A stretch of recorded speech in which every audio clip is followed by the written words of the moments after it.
support. I hope you come out on January 3rd. But there's no reason to be despondent about how this country is going right now if we do the right thing. And I believe that most people in this country know what the right thing is to do. The country has to live within our means, and therefore I propose in the first year to cut federal government spending by $1 trillion. Well, that was Ron Paul on the campaign trail in Iowa yesterday. Polls showing he's popular there, but the Texas congressman responding to harsh words from his rivals, Mitt Romney, Michelle Bachmann, among others, saying Paul will not be the nominee. Newt Gingrich says he wouldn't even vote for him. Doug Wead is a senior advisor to Ron Paul. He's been with him in Iowa, but happens to be in D.C. today. Doug, thanks for being with us. Congressman Paul is being criticized by his rivals and others for, among other things, claiming that America is to blame for 9/11, condemning the killings of bin Laden and Anwar al-Awlaki, and blaming the U.S. for provoking Iran's nuclear program. Aren't those foreign policy views of Mr. Paul contrary to what most Americans think? I think they would be if those were truly his sentiments, but a lot of what he says and believes is misrepresented. He believes strongly in the Constitution, and that if we want to go to war, let's go to war. He voted in favor of going after Osama bin Laden, and he supported Israel in 1981 almost alone. Though.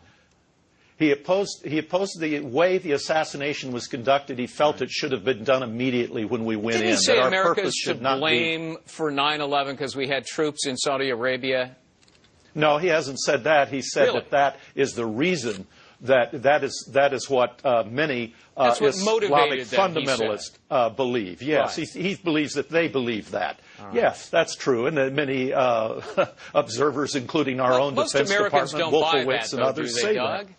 They may not. Ron Paul is incorruptible. He's honest. He's a good example of our foreign policy now. Is just in the last few weeks we have troops on the ground, boots on the ground in Australia for purposes of defending us against China. Sure. So we borrow money from China to have American troops in Australia to defend us against China. He believes we need a little more sanity. That does seem to resonate with a lot of folks, just anecdotally, based on all the emails we get. Here's what Congressman Paul's rivals, though, are saying. I want to quote them. We'll put it up on the screen.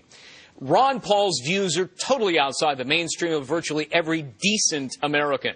That's Newt Gingrich. Ron Paul is to the left of Barack Obama on national security. He's even to the left of Dennis Kucinich. Don't laugh. That was Rick Santorum. And this, Ron Paul would be dangerous as president. That's Michelle Bachmann. Your response to that, Doug? There's nothing dangerous about the U.S. Constitution. If blocking the Straits of Hormuz or some other action by Iran was deemed as an act of war, or we decided we needed to react, as a president, he would take it to the U.S. Constitution, to the U.S. Congress. We would decide, declare war, we'd win it, and then we'd get out. That's what he believes. And the U.S. Constitution is not dangerous. Right. It's dangerous to take these risks of avoiding. I'm trying to run through a bunch of subjects here. I want to put his economic ideas up on the screen. We heard one of them in the introduction, cutting $1 trillion of spending in the first year alone.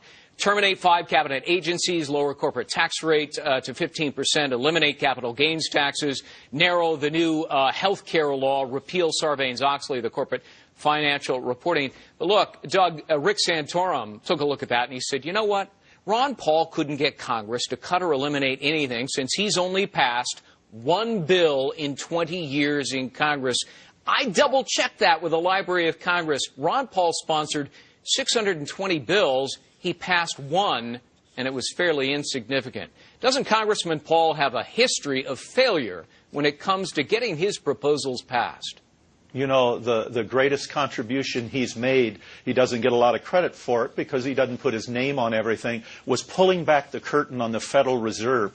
4 years ago, Greg, 74% of this country didn't even know what the Federal Reserve is.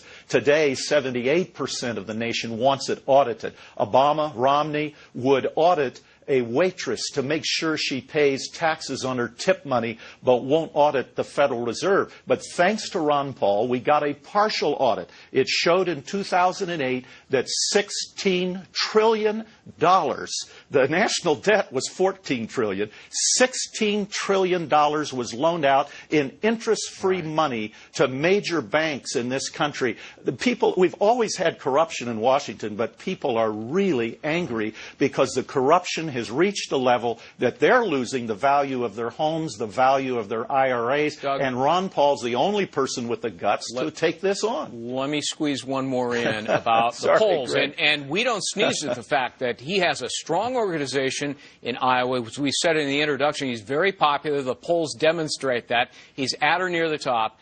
But there's a different poll I want to ask you about. It's a recent Washington Post poll.